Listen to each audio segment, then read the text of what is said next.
semesta. Sebab Kau Allahku,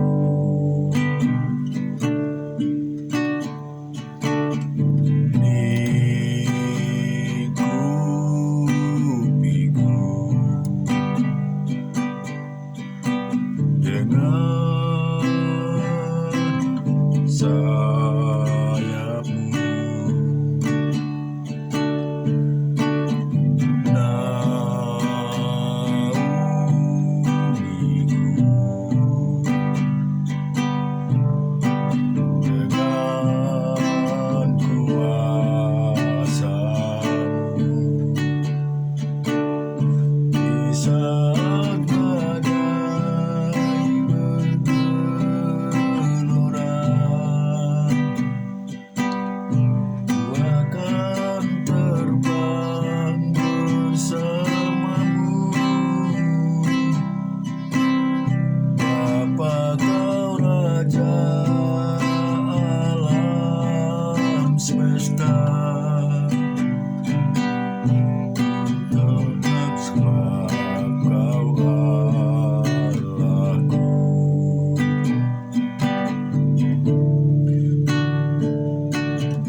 Saat badai bergelora,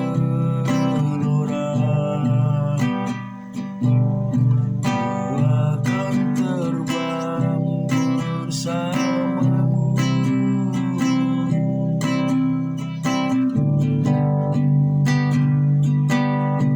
Ku tenang sebab Kau Allahku.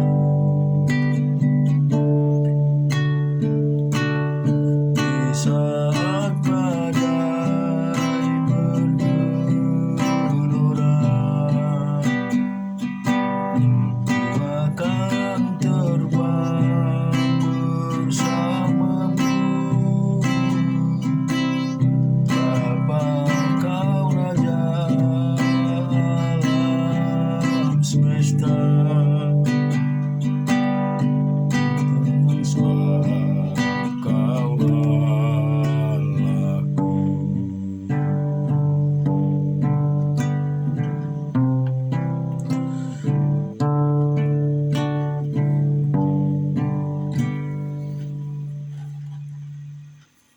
Terima kasih ya Tuhan Yesus, terima kasih ya Bapa, Engkau Allah yang baik, Allah yang luar biasa di hidup kami. Biarlah kiranya Tuhan, Engkau senantiasa selalu menyertai kehidupan kami. Biarlah senantiasa Engkau lepaskan kami Tuhan dari segala kuasa-kuasa kegelapan. Tuhan kiranya yang menolong dan membimbing kami ya Bapa. Lepaskan kami dari segala roh-roh jahat. Lepaskan kami Tuhan dari segala hal-hal kuasa-kuasa kegelapan ya Bapa. Terlebih Tuhan buat hari ini kami bersyukur Engkau masih memberikan kekuatan dan waktu bagi kami Bapa. Terima kasih buat setiap pertolongan-Mu bagi kami Bapa. Biarlah ya Tuhan, untuk kebenaran firman-Mu Tuhan, Engkau singkapkan di dalam hati kami, sehingga kami Bapa bisa mengerti dan tahu akan arti daripada firman-Mu. Terima kasih Tuhan, terpuji nama-Mu. Amin. Kita akan baca di dalam 1 Samuel. Yang pertama, ada seorang laki-laki dari Ramataim Jopim dari pegunungan Efraim, namanya Elkana bin Yeroham bin Elihu bin Tohu bin Jub, seorang Efraim. Orang ini mempunyai 2 istri yang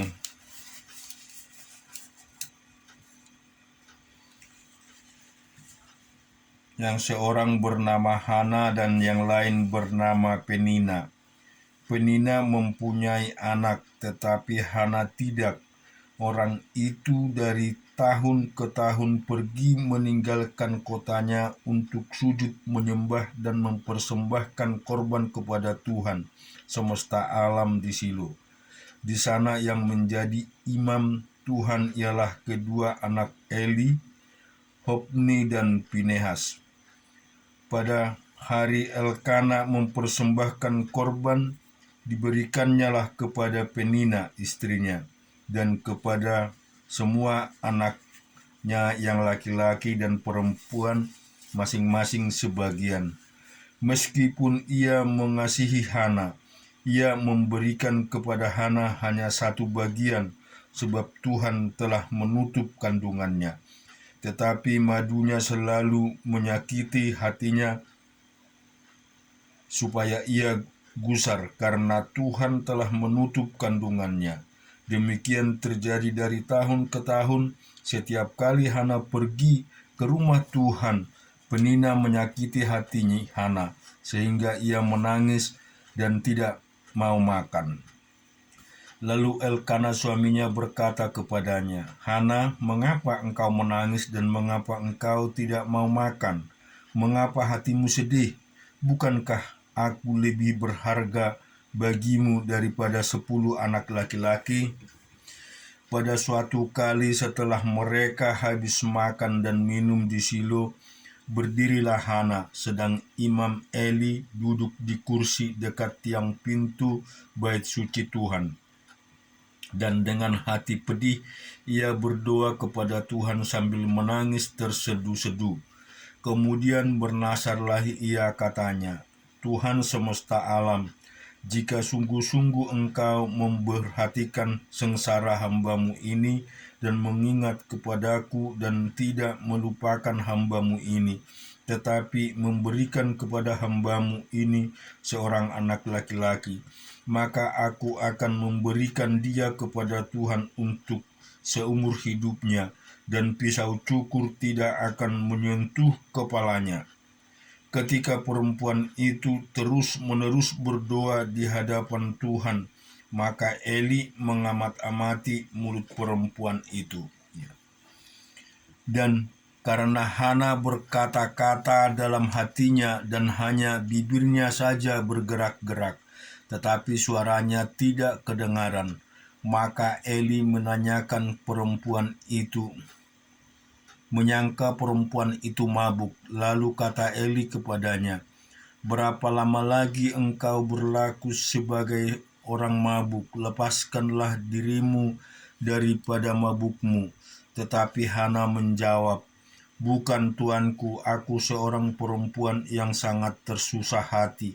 Anggur ataupun minuman yang memabukkan tidak kuminum, melainkan aku mencurahkan isi hatiku ke hadapan Tuhan. Jangan anggap hamba-Mu ini seorang perempuan dursila, sebab karena besarnya cemas dan sakit hati aku berbicara demikian lama." Jawab Eli, "Pergilah dengan selamat, dan Allah Israel akan memberikan kepadamu apa yang engkau minta daripadanya." Sesudah itu berkatalah perempuan itu, "Biarlah hamba-Mu ini mendapat belas kasihan daripadamu." Lalu keluarlah perempuan itu, ia mau makan dan mukanya tidak muram lagi. Keesok harinya bangunlah mereka itu pagi-pagi, lalu sujud menyembah di hadapan Tuhan. Kemudian pulanglah mereka ke rumahnya di Harama. Ketika Elkana bersetubuh dengan Hana istrinya, Tuhan ingat kepadanya. Maka setahun kemudian mengandunglah Hana dan melahirkan seorang anak laki-laki. Ia menamai anak itu Samuel, sebab katanya, aku telah memintanya daripada Tuhan. Elkana, laki-laki itu, pergi dengan seisi rumahnya mempersembahkan korban sembelihan tahunan dan korban nasar kepada Tuhan. Tetapi Hana tidak ikut pergi sebab katanya kepada suaminya, nanti apabila anak itu cerai susu, aku akan mengantarkan dia, maka ia akan menghadap kehadirat Tuhan dan dia tinggal di sana seumur hidupnya. Kemudian Elkana suaminya itu berkata kepadanya, perbuatlah apa yang kau pandang baik, tinggallah sampai engkau menyapih dia, hanya Tuhan kiranya menepati janjinya. Jadi tinggallah perempuan itu dan menyusui anaknya sampai disapi. Setelah perempuan itu menyapi anaknya, dibawanyalah dia dengan seekor lembu jantan yang berumur 3 tahun, 1 epa tepung dan sebuyung anggur. Lalu diantarkannya ke dalam rumah Tuhan di Silo. Waktu itu masih kecil betul anak-anak itu. Setelah mereka menyembelih lembu, mereka mengantarkan kanak-kanak itu ke Eli. Lalu kata perempuan itu, mohon bicara tuanku, demi tuanku dihidup. Akulah perempuan yang dahulu berdiri di sini dekat tuanku untuk berdoa kepada Tuhan. Untuk mendapat anak inilah aku berdoa, dan Tuhan telah memberikan kepadaku apa yang kuminta daripadanya. Maka aku pun menyerahkannya kepada Tuhan seumur hidup. Terserah ia kiranya kepada Tuhan. Lalu sujudlah mereka di sana, menyembah kepada Tuhan. Kemudian kita juga baca di Yeremia pasal yang kedua. Firman Tuhan datang kepadaku bunyinya, pergilah, beritahukanlah kepada penduduk Yerusalem dengan mengatakan beginilah firman Tuhan, aku teringat kepada kasihmu pada masa mudamu,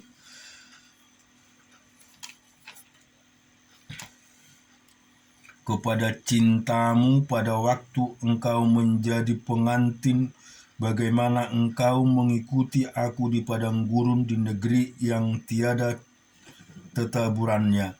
Ketika itu Israel kudus bagi Tuhan sebagai buah bugaran dari hasil tanahnya.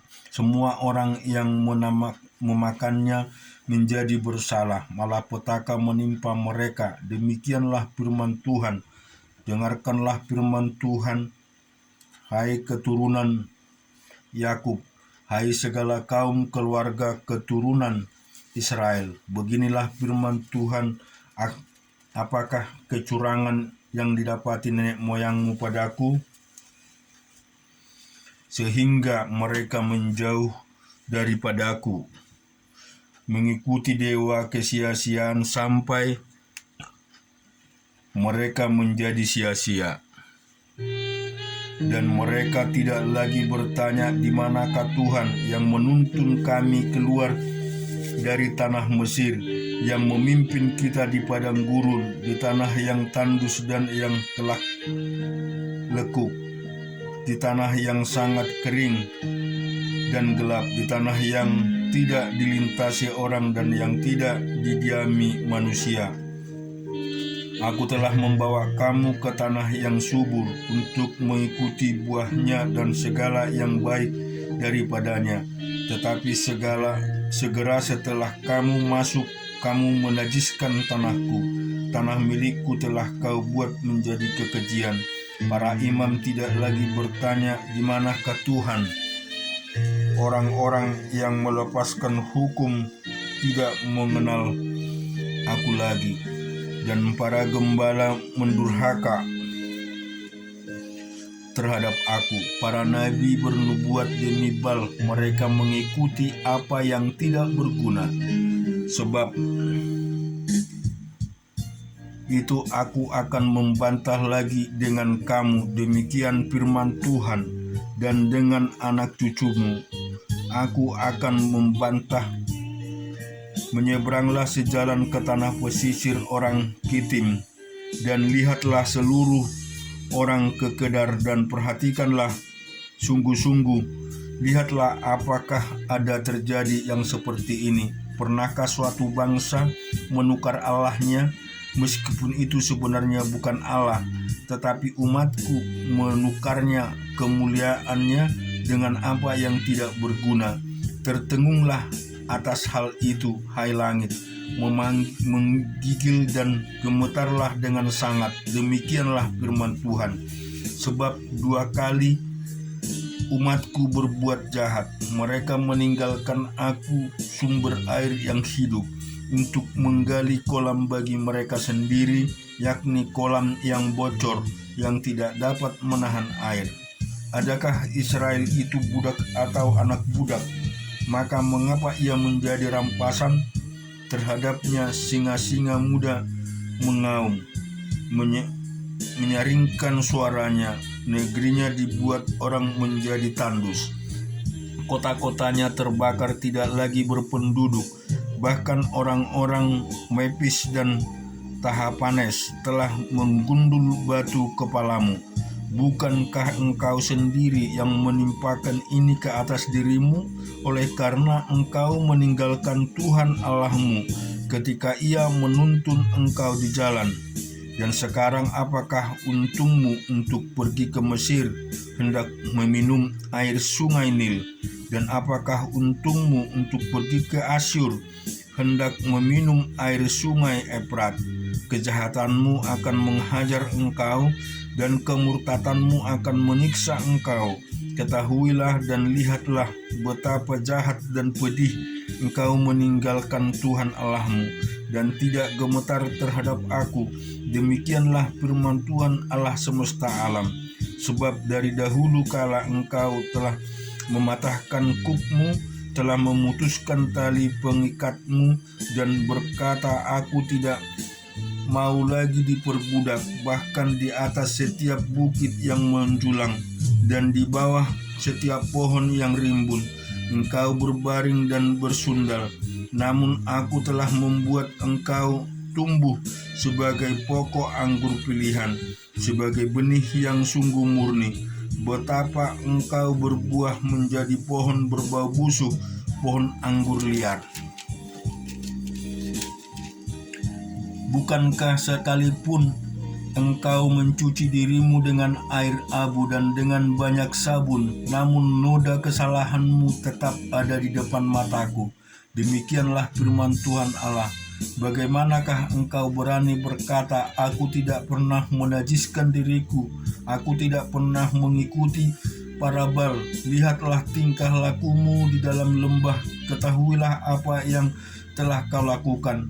Hai unta betina yang ringan kaki, yang berlari kian kemari, yang melepaskan diri lari ke padang gurun karena ingin menghirup udara. Siapa yang dapat menahan nafsunya untuk berjantan, supaya yang mencari dia tidak usah berlelah?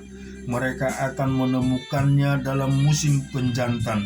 Jagalah supaya kakimu jangan tak bersepatu, dan supaya kerongkonganmu jangan haus. Tetapi engkau berkata, percuma saja, percuma, sebab aku cinta kepada orang-orang asing.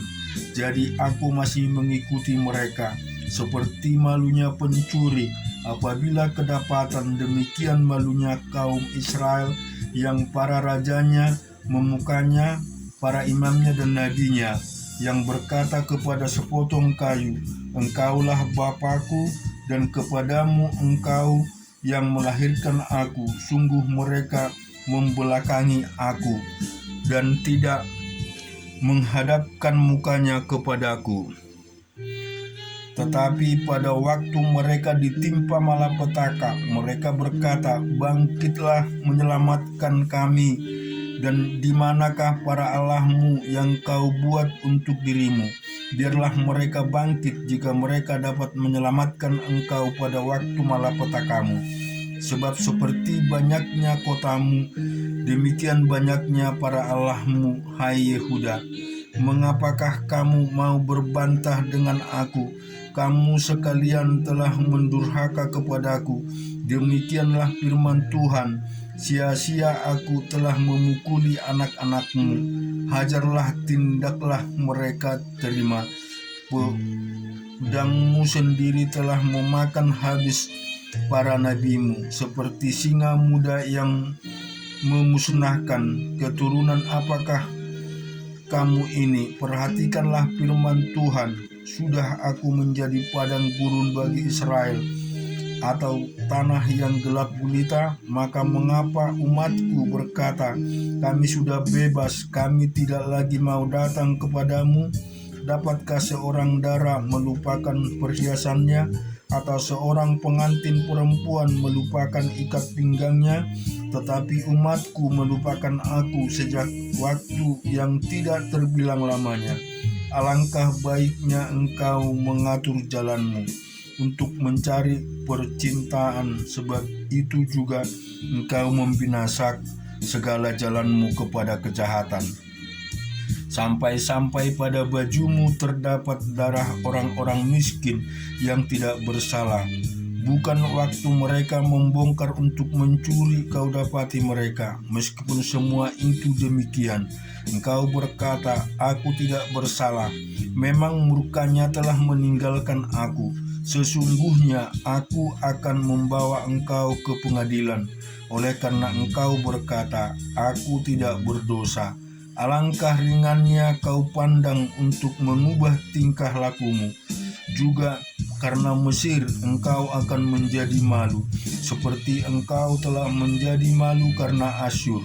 Dari sana pun juga engkau akan keluar dengan mengangkat tanganmu, sebab Tuhan telah menolak mereka yang kau percayai, dan engkau tidak akan berhasil dengan mereka. Di dalam Yesaya pasal yang ke-22, ucapan ilahi terhadap lembah penglihatan.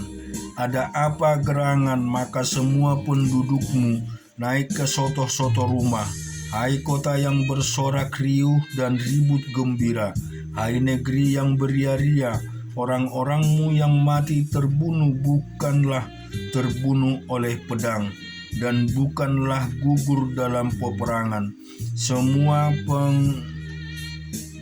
penglimamu sama-sama melarikan diri, mereka tertawa tanpa tembakan panah. Semua orang-orang kuatmu sama-sama tertawan, biarpun mereka sudah lari jauh-jauh.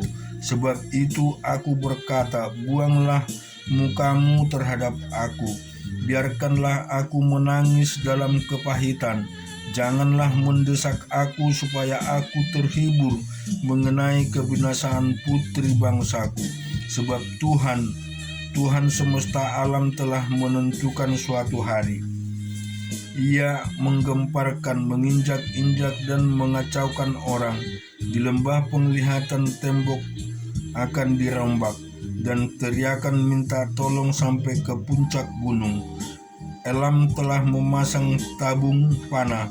Aram datang dengan pasukan berkereta dan berkuda, dan Kir membuka sarung perisai. Maka lembah-lembahmu yang paling indah penuh dengan kereta.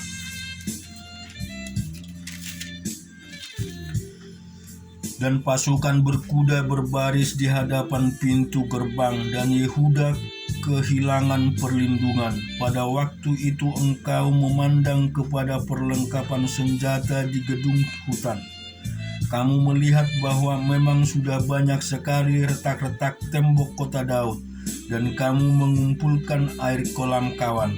Kamu menghitung rumah-rumah di seluruh Yerusalem, dan kamu merobohkan rumah-rumah untuk meneguhkan tembok.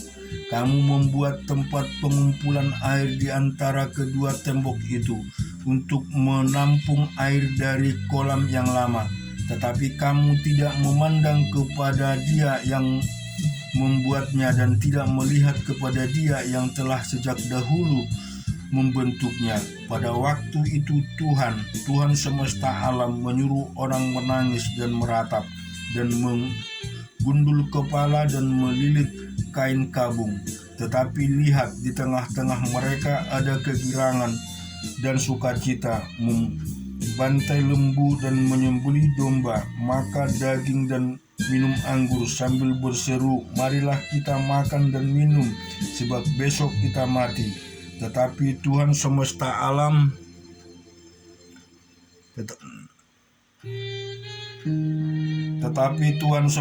alam menyatakan diri dan berfirman kepadaku, sungguh kesalahanmu ini tidak akan diampuni sampai kamu mati. Firman Tuhan semesta alam. Beginilah firman Tuhan semesta alam, mari pergilah kepada kepala istana ini, kepada Sebna yang mengurus istana, dan katakan, ada apamu dan siapamu di sini? Maka engkau menggali kubur bagimu di sini. Hai yang menggali kuburnya di tempat tinggi, yang menahat kediaman baginya di bukit batu. Sesungguhnya Tuhan akan melontarkan engkau jauh-jauh, hai orang. Ia akan memegang engkau dengan kuat-kuat dan menggulung engkau keras-keras menjadi suatu gulungan, dan menggulingkan engkau seperti bola ke tanah yang luas. Disitulah engkau akan mati, dan disitulah akan tinggal kereta-kereta kemuliaanmu. Hai engkau yang memalukan keluar Tuanmu, aku akan melemparkan engkau dari jabatanmu, dan dari pangkatmu engkau akan dijatuhkan. Maka pada waktu itu aku akan memanggil hambamu Elihakim bin Hilkiah. Aku akan mengenakan jubahmu kepadanya, dan ikat pinggangmu akan kuikat kepadanya, dan kekuasaanmu akan kuberikan ke tangannya. Maka ia akan menjadi bapa bagi penduduk Yerusalem dan bagi kaum Yehuda. Aku akan menaruh kunci rumah Daud ke atas bahunya. Apabila ia membuka, tidak ada yang dapat menutup. Apabila ia menutup, tidak ada yang dapat membuka. Aku akan memberikan dia kedudukan yang teguh, seperti gantungan yang dipasang kuat-kuat pada tembok yang kokoh. Maka ia akan menjadi kursi kemuliaan bagi kaum keluarganya, dan padanya akan digantungkan segala tanggungan kaum keluarganya, tunas dan taruk beserta segala perkakas yang kecil, dari piring pasu sampai periuk belanga. Maka pada waktu itu demikianlah firman Tuhan semesta alam, gantungan yang dipasang kuat-kuat pada tempat yang kokoh itu tidak akan kuat lagi, sehingga patah dan jatuh, dan segala tanggungannya itu hancur, sebab Tuhan telah mengatakannya. Kita juga akan membaca di Perjanjian Baru di Kisah Para Rasul pasal yang ke-17. Paulus dan Silas mengambil jalan melalui Amfipolis dan Apolonia dan tiba di Tesalonika. Disitulah ada sebuah rumah ibadat orang Yahudi. Seperti pisau biasa Paulus masuk ke rumah ibadat itu. 3 hari Sabat berturut-turut ia membicarakan dengan mereka bagian-bagian dari kitab suci. Ia menerangkan kepada mereka dan menunjukkan bahwa Mesias harus menderita dan bangkit dari antara orang mati. Lalu ia berkata, inilah Mesias, yaitu Yesus yang kuberitakan kepadamu. Beberapa orang dari mereka menjadi yakin dan menggabungkan diri dengan Paulus dan Silas, dan juga sejumlah besar orang Yunani juga yang takut kepada Allah, dan tidak sedikit perempuan-perempuan terkemuka. Tetapi orang-orang Yahudi menjadi iri hati, dan dengan bantuan orang beberapa penjahat dari antara petualang-petualang di pasar. Mereka mengadakan keributan dan mengacaukan kota itu. Mereka menyerbu rumah Yason dengan maksud untuk menghadapkan Paulus dan Silas kepada sidang rakyat. Tetapi ketika mereka tidak menemukan keduanya, mereka menyeret Yason dan beberapa saudara ke hadapan pembesar-pembesar kota sambil berteriak, katanya, "Orang-orang yang mengacaukan seluruh dunia telah datang juga kemari." Dan Yason menerima mereka menumpang di rumahnya. Mereka semua bertindak melawan ketetapan-ketetapan Kaisar dengan mengatakan bahwa ada seorang raja lain, yaitu Yesus. Ketika orang banyak dan pembesar-pembesar kota mendengar semua itu, mereka menjadi gelisah.